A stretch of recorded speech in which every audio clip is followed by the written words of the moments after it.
What's up? Well, my name's Ryan. This is the Wildest Game. This is my life. So, starting a YouTube channel, calling it the Wildest Game. Why the Wildest Game? Well, one, I love wild game meat. Super tasty, super fun to acquire. Two, life is a game.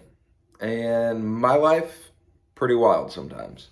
So, all that has led me to decide to name this YouTube channel The Wildest Game. I've only been thinking about this for like 5 years.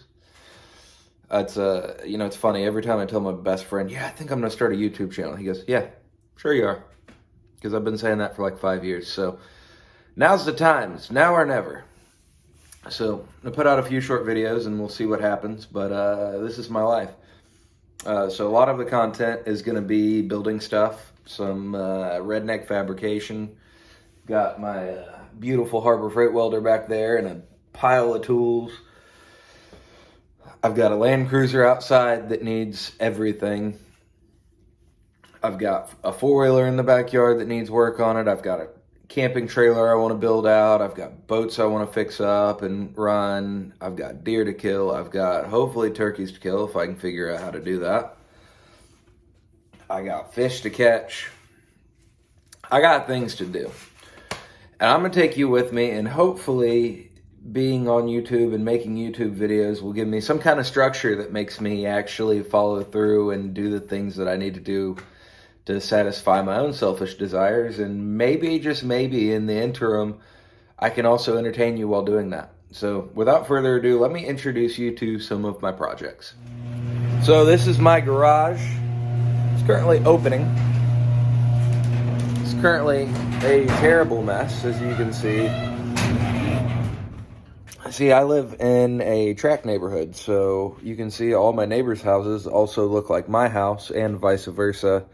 And with that comes the absolute smallest garage humanly possible that they can call a two-car garage. So this garage is not big enough to fit my Land Cruiser in. It's big enough to put a four-wheeler in, and big enough to be full of junk at all times. And who am I kidding? This is actually the cleanest my garage has been in months. So enjoy that. Maybe it'll get better with this. But yesterday I just put together this 20-ton shop press. That's my new baby. Just finished putting this drive shaft back together for the Land Cruiser. Only took 3 U-joints to do one drive shaft. No big deal. And speaking of the Land Cruiser, this is my big project here. Let me pan around and show you this thing. So this is my 1994 Toyota Land Cruiser. Put a 12,000-pound Harbor Freight winch on it. Not the good one, just the cheap one. On a GGM winch plate. The roof rack that you can see, I actually built that thing myself. It's all steel. It's not as light as I'd like to be, but not as heavy as it looks. We're currently sitting on 35-inch tires, Nittos to be specific, and it's too big. The tires are too big. They fit in the wheel wells, but if you go over a speed bump or articulate or pull a trailer or anything, I'll show you what happens. You do this, and you tear up your inner fenders, and it's a problem. So we got to work on that. I do have an Ironman lift sitting in the garage, waiting on me to stop procrastinating and install. Hopefully I'll get to that soon. Now that I have the shop press, I can actually press in bushings and get my caster and everything dialed in. So I need to order some more bushings and start diving into that project. But there's my lift kit over there next to that knife that's sticking in the wood. You know, you gotta have a knife everywhere. But on top of that, we just picked up a affordable tube bender. That thing's pretty cool. Have yet to run any tube through it, so we'll see how that goes. But I need to make bumpers and rock sliders for this thing. Get this thing about 3 inches higher. Re-gear it. Put lockers in it. Ideally, I'd like to put a sleeping platform in the back of it. And that thing is going to turn into, ideally, the ultimate hunting rig. So that's our main project. Let's go check out some of the other old Japanese junk I have sitting in the backyard. All right, well, here we are in the back 40, or let's be more honest, the back 18, because I got 18 feet to the property line back here. And these are my other projects. So this is my welded Duracraft. Got a smoking deal on this thing years ago. I've been out on it one time. It's an all welded 15-foot Duracraft with a polling platform welded on it. Came out of Charleston, so it's got a couple pinholes from saltwater corrosion. For some reason, the inside of it's blue. I mounted that trolling motor on it for the one time I took it out and tried to go fishing. And I completely went through this motor. And I actually, so this power head was on a different motor. So when I bought this thing during COVID, I bought it and it was so cheap. And the main reason it was cheap was the motor, the pickup tube in the middle of the motor that goes to the water pump in the foot and picks that up and takes it into the power head. It was corroded out completely. So the motor ran, but if you tried to run it, you'd blow it up because it wasn't getting any water to the head. So I took the whole motor apart. Couldn't get a pickup tube during COVID with the supply shortage, so I ended up finding another motor that was blown up, and I put the good power head on the blown up motor foot. That's what you see here. I've gone through this motor top to bottom. It runs, but I need to figure out something with the throttle linkage here because it's just not 100%. Not sure what's going on. Need to get a battery and some fresh gas in this thing and try and figure that out. But yep, so I call this thing the bass turd because it's almost a bass boat, definitely a turd, and definitely looks like it came from a broken home. So need to get this thing up and running. Need to get this rooftop tent off of here and onto a rack on top of this little trailer, which we call the Ranger trailer. So my dad had this in his backyard for years. Didn't ever do anything with it. It is kind of rusty, kind of crusty, but free was the right price. So it's got a flat tire, not worried about that. What I'd ultimately like to do to this thing is I'd like to make this my four-wheeler trailer and stop using that thing over there, which used to be a pop-up camper. This thing here, I want to be kind of a combination like camping / overland trailer, but also something I can pull the four-wheeler into the bed and use this as my four-wheeler trailer during deer season. We'll get into the four-wheeler in a minute. Now this trailer is almost long enough for my Honda 300, almost, but when I bought it, it came with oversized mud tires. I don't really plan on putting smaller tires on it just to make it fit on the trailer. So I need to add about a foot to the front of this trailer to get it to balance out and run better. So it needs to be a foot longer, needs a rack bent over the top of it, needs that rooftop tent put on it, and put on it in a way where it can kind of fold up and out of the way like this when I'm unloading the four-wheeler, and then fold back down and sit low on the four-wheeler.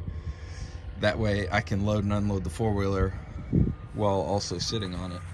If I can accomplish that, this thing will be a bad little trailer.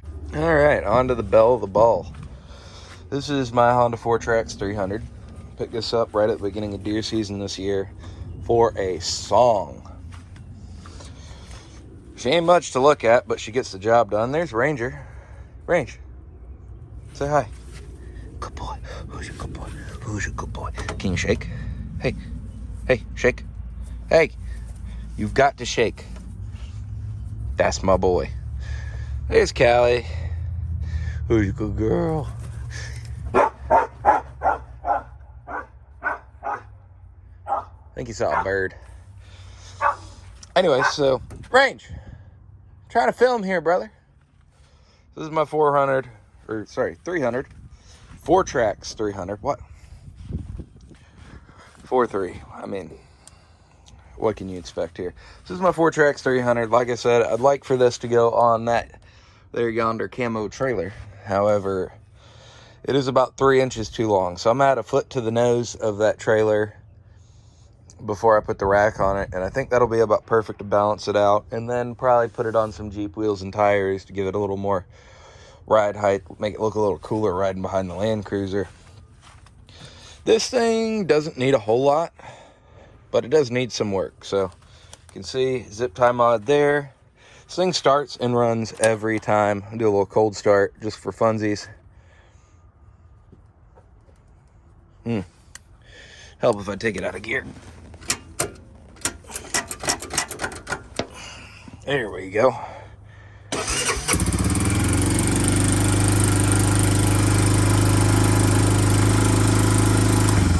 Like I was saying, she runs like old Japanese junk, but gotta love her. She is overheating on the oil alarm light. Haven't quite figured out what to do with that. I have done an oil change on it, and I don't run it that hard. I kind of just run it back and forth to deer stands. Needs something. I've been running it hot carelessly because I'm not. Look, I ain't walking. So this thing needs the overheating fixed. It definitely needs a wheel bearing over here. You can't tell on camera, but that thing is, let me see if I can show you. She got some stance to her. So it needs wheel bearings, needs brakes all around. This thing has 0 brakes. Been running it like that all year. Kind of sketchy, but if you know what you're doing, you can crash into the trees slowly. I did add this light soon after I got it, and a little rack for the toys. So maybe we'll do some work on this on the channel, get it pulled into the garage, get some brakes on this thing, and actually turn it into a decent four-wheeler. What did you do? You killed it. You killed your volleyball. We were having so much fun. Look it. See? You want me to kick it? That's not very fun anymore, is it? I guess you'll have fun with anything. It's trash now. So those are my projects I've got to do. Most of them hit a critical point right before deer season, because that's when I need the Land Cruiser and the four-wheeler and the trailers and everything to work out so I can go kill deer. And on top of that, I'd like to get one with the bow this year. This is my new bow, Dart and Consequence. Pretty sweet little bow. Now, just to be completely forthright with you, I've never killed a deer with a bow, because I've never had the opportunity to kill a deer with a bow. I'd like to change that. So, been practicing with this guy. Been getting pretty good, but, you know, something's got to walk it within like 20, 30 yards and turn sideways and want to die, if you know what I mean. In tandem with all the projects we've got going on, I'm also trying to get better with this thing, trying to grow as a hunter, trying to gain more opportunities as a hunter, because there's a lot of states where the old 270 doesn't get a lot of opportunity to shine like it does here in South Carolina. But I guess I'll catch you next time. In the meantime, shoot straight and, I don't know, go kill something. On the next episode of the Wildest Game, we put this drive shaft back in that Land Cruiser and then see what else is broken. Hopefully she still has a charge. We may also do some other work on the Land Cruiser, may do some turkey scouting. Heck, turkey season's next week, so we may do some turkey hunting. But thank you guys for watching, and catch me on the next episode. Peace, love, chicken grease.